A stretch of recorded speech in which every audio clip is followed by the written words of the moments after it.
చాలా తక్కువ మందికి తెలిసిన విషయం ఏంటంటే బాలి ఐలాండ్ మొత్తం ఒక Hindu land. 88% of Bali population are Hindus. అలాని వాళ్ళందరూ ఏదో పేరుకు హిందూస్ కాదు, అక్కడున్న ప్రజలందరూ చాలా స్ట్రాంగ్ గా హిందూ ధర్మాన్ని ఫాలో అవుతున్నారు. ప్రతి క్రాస్ రోడ్స్ లో కృష్ణుడు, రాముడు లాంటి మన హిందూ దేవుళ్ళ విగ్రహాలు ఉంటాయి. వినాయకుడు లేని ఇల్లు గాని, షాప్ గాని, చివరికి పెద్ద పెద్ద బీచ్ క్లబ్స్ బయట కూడా వినాయకుడి విగ్రహం కనబడి తీరుతుంది మీకు.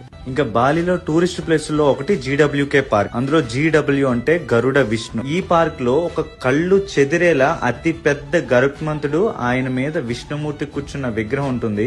ఇది బాలి మొత్తానికి ఒక ఐకాన్ లాంటిది. అండ్ ఇంకో place Uluwatu beach or Uluwatu temple. అక్కడ ప్రతిరోజు ఈవినింగ్ 6 కి అండ్ 7 కి రామాయణం యాక్ట్ ప్లే చేస్తూ ఉంటారు. జనరల్ గా వాళ్ళు టూరిస్టులని టెంపుల్స్ లోపలికి అలో చేయరు. బయట కూల్ డ్రింక్ తాగడానికి ఒక షాప్ కి వెళ్తే అక్కడ ఆ షాప్ గోడ మీద శివుడి స్కెచ్ చూసాను. అది చూసి వాళ్ళని అడిగాను, ఈ గాడ్ మీకు తెలుసా అని. అప్పుడు వాళ్ళు ఏమన్నారంటే, yes we know him, he's Shiva Mahadev అని. మీరు ఇప్పుడు చూసిన టెంపుల్ కూడా శివుడిదే అని చెప్పారు. అప్పుడు నేను రియలైజ్ అయింది ఏంటంటే, ఆ ఉల్వట్టు టెంపుల్, తనాలాట్, బాలి అనగానే మనకు గుర్తొచ్చే గేట్స్ ఆఫ్ హెవెన్, ఈ అన్ని టెంపుల్స్ లో ప్రధాన దైవం శివుడు.